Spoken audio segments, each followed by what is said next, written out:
No programa de hoje, nós vamos conversar com o deputado federal Dimas Gadelha, do PT do Rio de Janeiro, para falar sobre os principais assuntos que tramitam na Câmara dos Deputados. Deputado Dimas Gadelha, seja bem-vindo ao Café PT. Muito obrigado pela sua presença aqui com a gente. Eu que agradeço, Anderson, pela oportunidade de estar aqui no teu programa, né? Do Café com o PT, né? Falando para toda a nossa militância do Brasil. É uma honra muito grande. Deputado, vamos começar já falando sobre as manifestações do dia 21 de setembro, né, que mobilizou o Brasil inteiro, né, todos os estados aí participando contra a PEC da anistia, a PEC da blindagem e o PL da anistia, né? Como o senhor avalia essas manifestações, deputado? Olha, eu acho que as manifestações foram um recado da população brasileira, o Congresso Nacional. Acho que as pautas que o Congresso Nacional elegeu como prioritárias não são as pautas que dialogam com a dificuldade que o brasileiro está vivendo hoje, né? A gente tem pautas muito mais importantes. E o povo cansado de se falar em anistia, cansado de se falar em privilégio, cansado de se falar em impunidade. O povo deu um recado muito claro. Eu acho que a Câmara perdeu a mão quando colocou isso em pauta e quando aprovou esse projeto.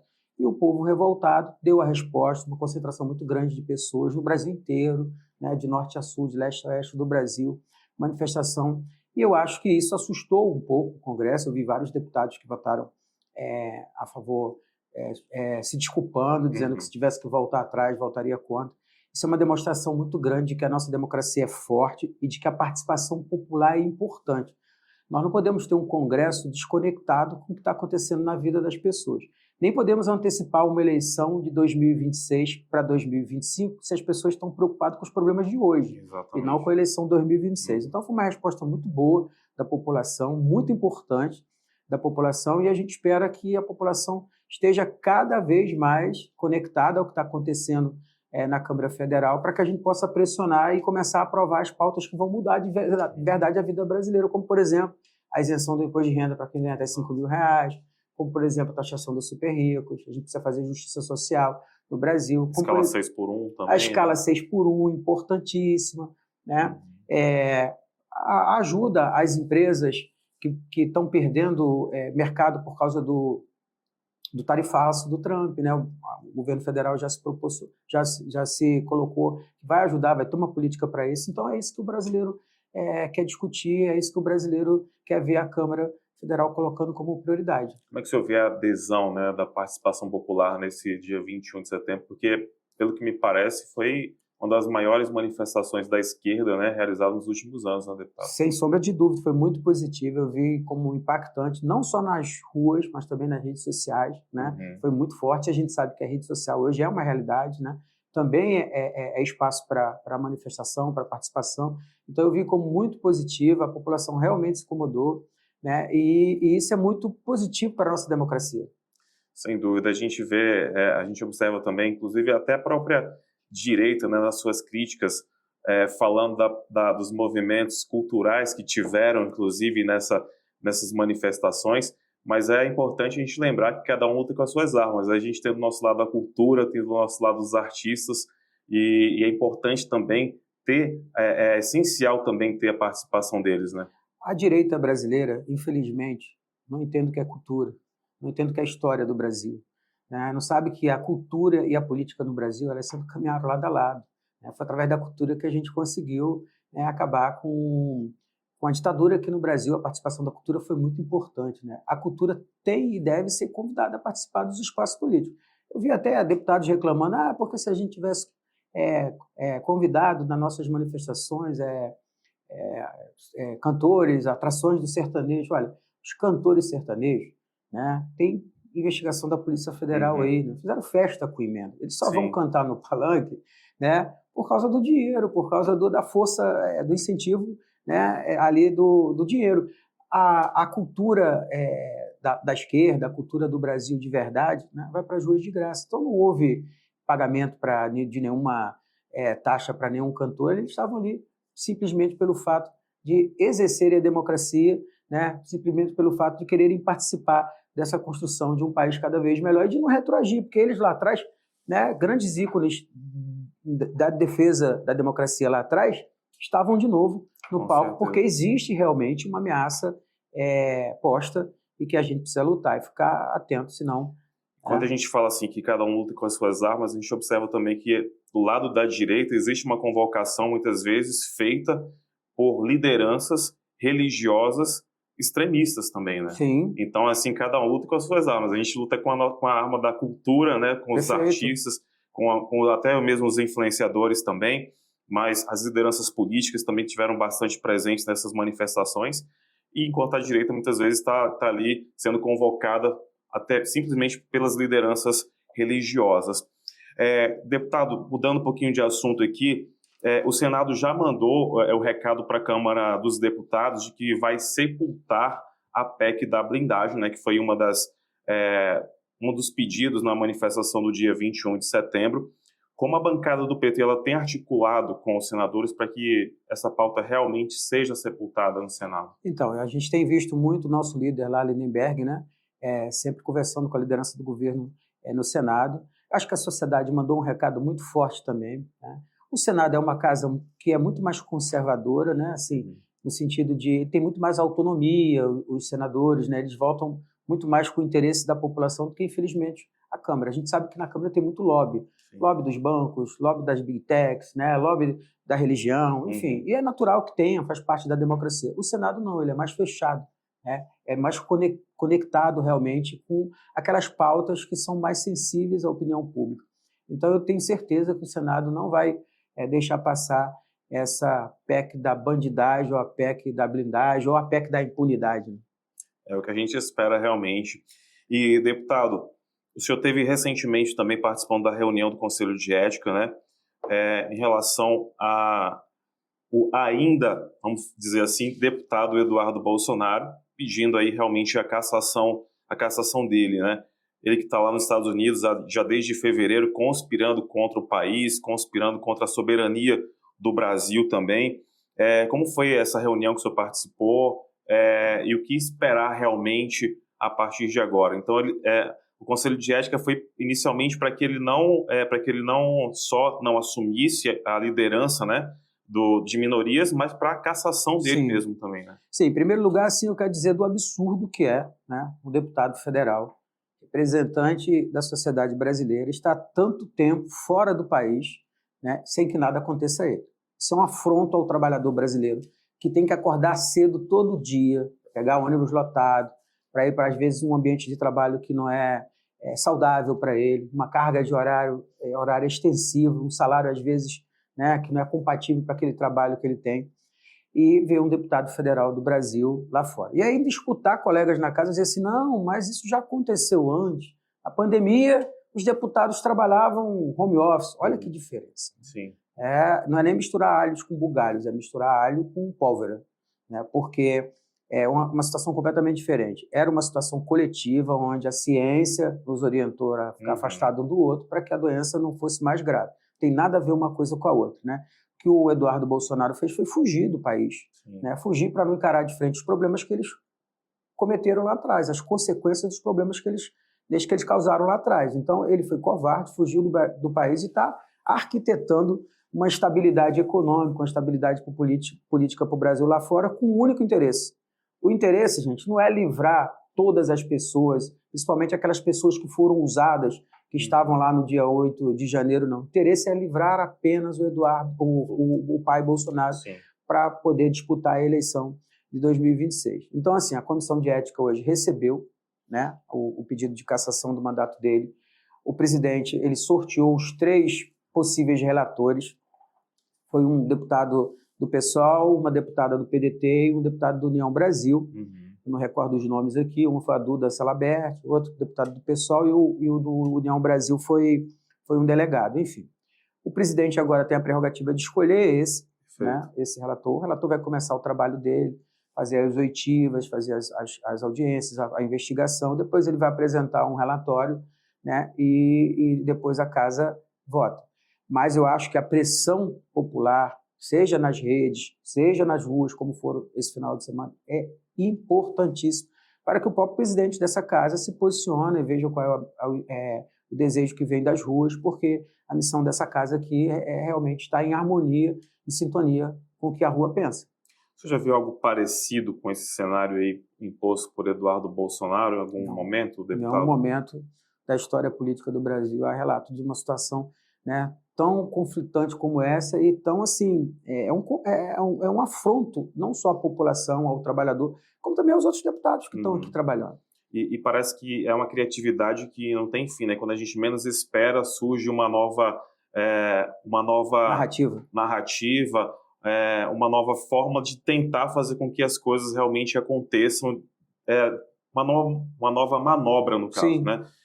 Como essa agora de tentar colocar Eduardo Bolsonaro como líder de minorias na Câmara. Né? Então, Sim, isso é um também... absurdo, mas não foi aceito, né? A mesa diretora não aceitou, já bateu, né, martelo sobre isso, não aceitou, acho que a vida dele vai se complicar daqui Você para acha frente. que é possível esperar aí da extrema-direita novas manobras parecidas com essa? Com certeza, você está correto, mas eu estou muito otimista com o recado que foi dado nesse final de semana das ruas, né, de que essa casa vai adotar um outro caminho, um outro comportamento. Perfeito. Deputado Dimas Gadelha. Deputado, o presidente Lula esteve também na Assembleia Geral da ONU, né, discursando com repercussão aí internacional. Como é que o senhor avalia também o discurso do presidente? Olha, o discurso do presidente Lula foi um discurso de um estadista verdadeiro. Né? Nos orgulha, né, como parlamentar, como cidadão brasileiro, né, ter um presidente da envergadura do Lula. Né?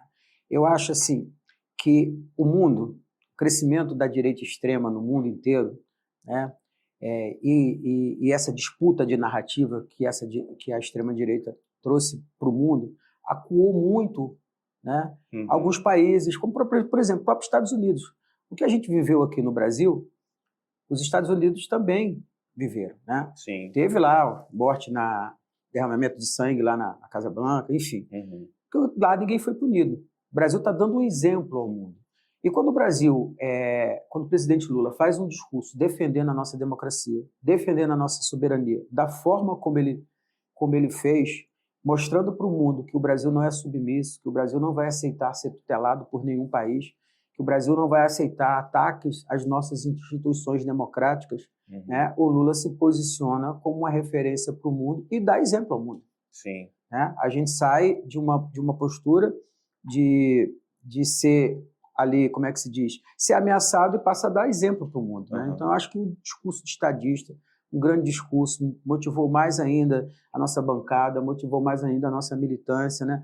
Porque a gente olha para o Lula e sabe que a gente tem um grande líder, né? Um líder que é respeitado mundialmente. O Brasil, infelizmente, no governo anterior, a gente estava meio desprestigiado, né? Nesse jogo da geopolítica. Agora o Lula resgata esse prestígio do Brasil e coloca o Brasil no lugar que ele realmente tem que estar. E na Assembleia Geral da ONU, o presidente Lula ele teve a oportunidade, ao menos, de se encontrar com o presidente Donald Trump, né? Passaram aí cerca de 40 segundos. O Donald Trump, durante seus discursos, também teceu críticas ao judiciário brasileiro, mas com relação ao presidente Lula, ele chegou até a elogiar o presidente, a postura do presidente.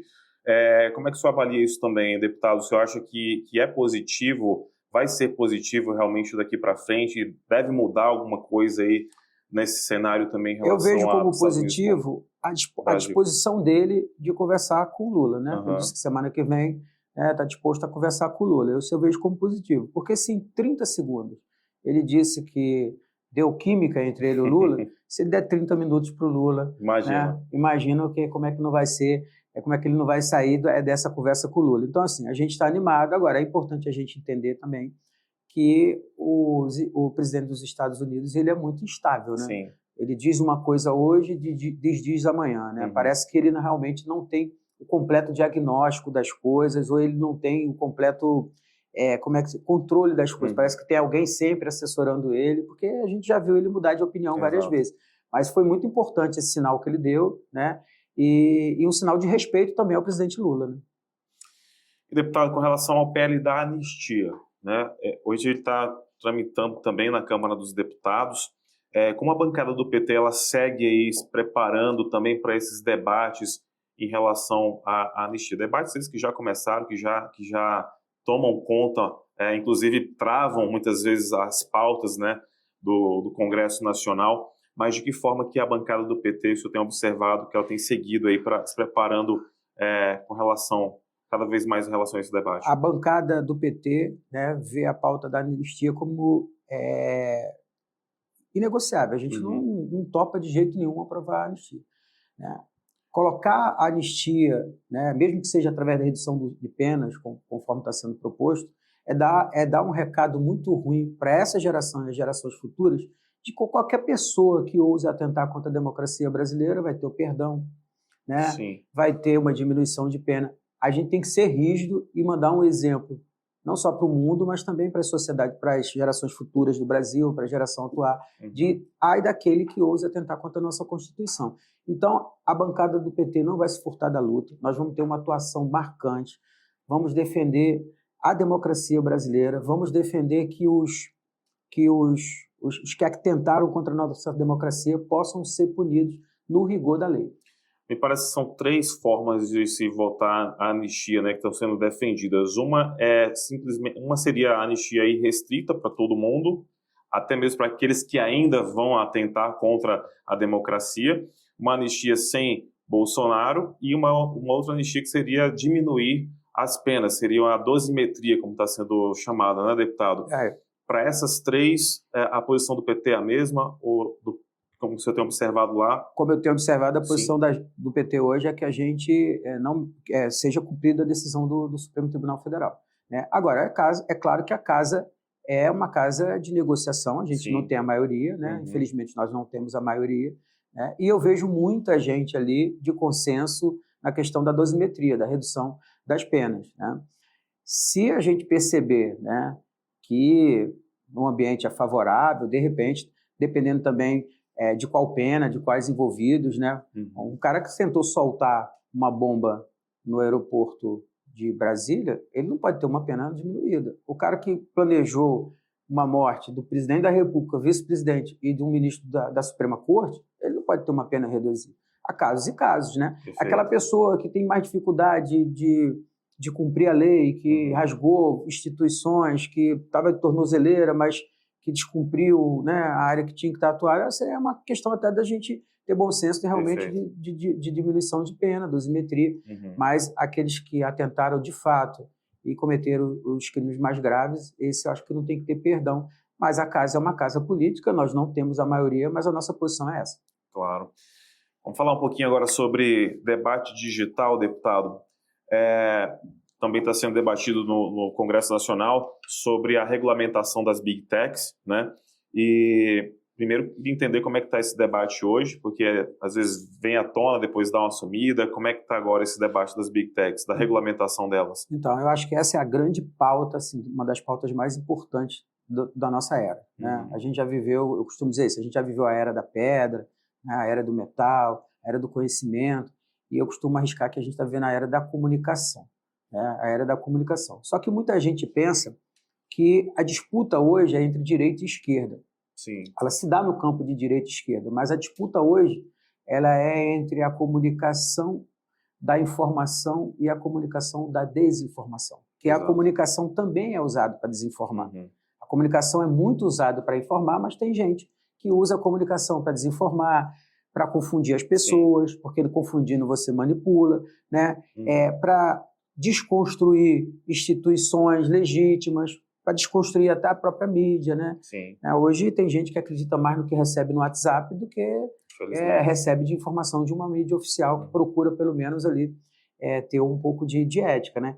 Enfim, então, dito isso, assim, acho que é importante a gente combater a desinformação. E aí tem gente, isso é bom, a gente entender isso é bom porque a gente separa o que é liberdade de expressão do que é irresponsabilidade da expressão ou responsabilidade da comunicação. Perfeito. Você não pode usar uma ferramenta hoje, né, que qualquer pessoa do mundo, tendo conhecimento ou não, ela consegue se comunicar com qualquer outra pessoa do mundo numa velocidade enorme e também com uma quantidade enorme de pessoas, né?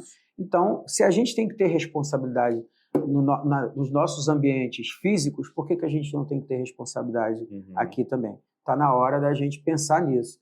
Mas no pensar nisso, eu vejo muita gente no Congresso acha que liberdade é falar o que quer. Não é. Você tem que ter compromisso e responsabilidade do que você está falando. Claro. Né? Se é verdadeira aquela informação, aquela comunicação que você está fazendo, né? Se você não está menosprezando, cometendo crime com o outro, bullying. Agora, a discussão, por exemplo, agora na comissão de ética, do processo do Gilvan da Federal, né, que ele xingou lá, né, supostamente a Gleisi, até com palavras de baixo calão, eles disseram lá que falar palavras de baixo calão aqui no Congresso, para eles é normal, porque a criação que eles tiveram, a cultura que eles vêm, isso é absurdo, né? Então a gente tem que ter limite, né? A casa é uma casa de decoro, decoro é exemplo para o outro, né? Você não pode ter um deputado aqui falando palavrão achando que estivesse no botequim. Qual é o recado que a gente manda para gerações futuras? Né? Qual é a educação que a gente está dando para gerações futuras? Então é muito importante essa pauta da regulação. Só uma observação, deputado, você estava falando da questão da liberdade, né, tão defendida muitas vezes pela direita, e é importante deixar claro que a esquerda ela também defende a liberdade, né, a liberdade com responsabilidade. E tem um ponto importante, que o sentido literal da palavra liberdade, ela se refere a não estar sujeito a coações, restrições ou obrigações externas, sendo a capacidade de agir, escolher e decidir conforme a própria vontade. Aí é importante, dentro dos limites da lei e sem prejudicar os direitos alheios. Isso aí. Esse é o principal conceito de liberdade, né?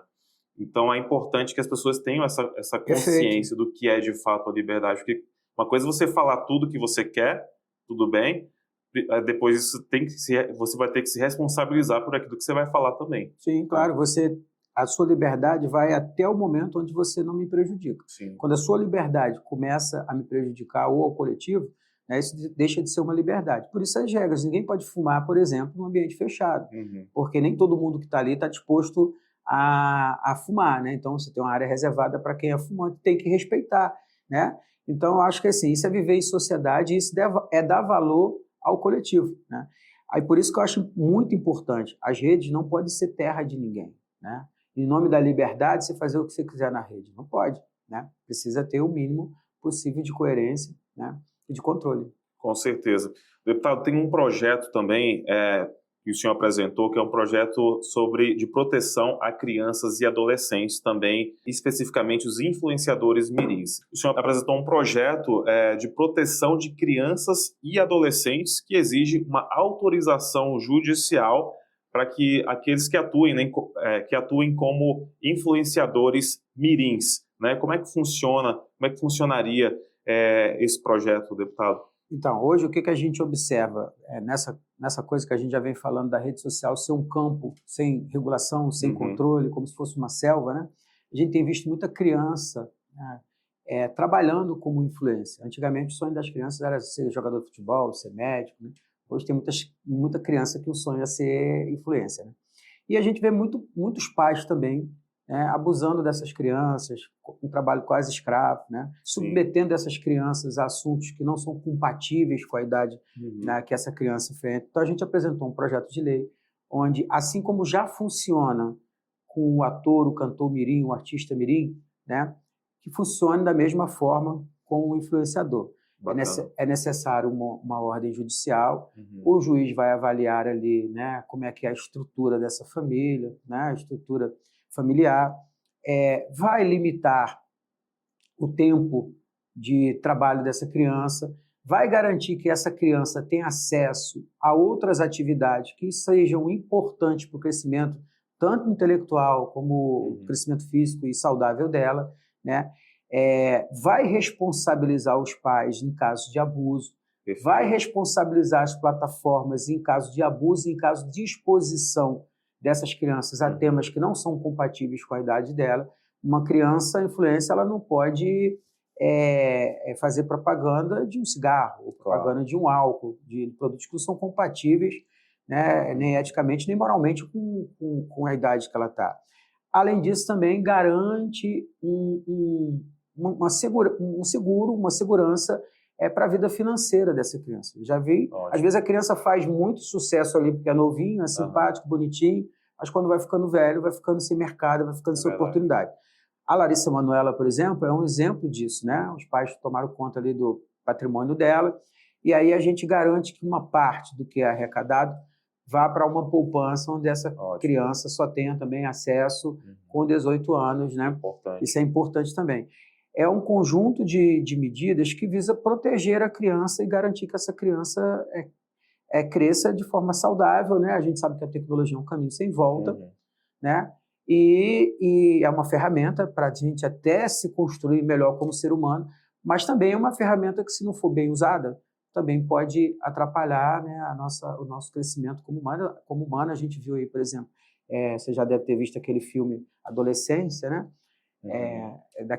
Do caso daquele garoto que assassinou uma menina, né? Sim. Enfim, isso foi influência da falta de controle do tempo que fica na internet. Então, isso é muito importante para resguardar os nossos jovens, né? Já uma previsão de idade máxima das crianças, ou isso seria na regulamentação da lei? Isso é na regulamentação da lei. Agora, o projeto ainda está em discussão na casa, foi aprovado na primeira comissão, que é a comissão de comunicação, está indo para a comissão de Previdência, Família, Infância e Juventude.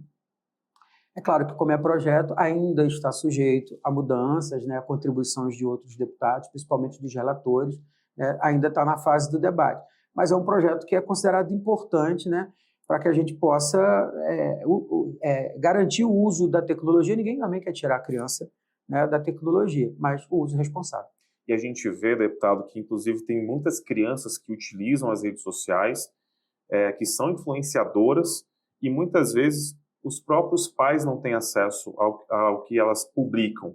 Que é mais perigoso. A própria criança vai lá, cria uma conta, né, nas redes sociais e começa a criar vídeos e publicar, e aquilo ali começa a viralizar, mas sem nenhum controle, nem mesmo dos pais, porque nem eles, às vezes, se preocupam realmente em saber o que a criança está publicando ali. Então, com esse projeto, esses pais seriam obrigados a assinarem.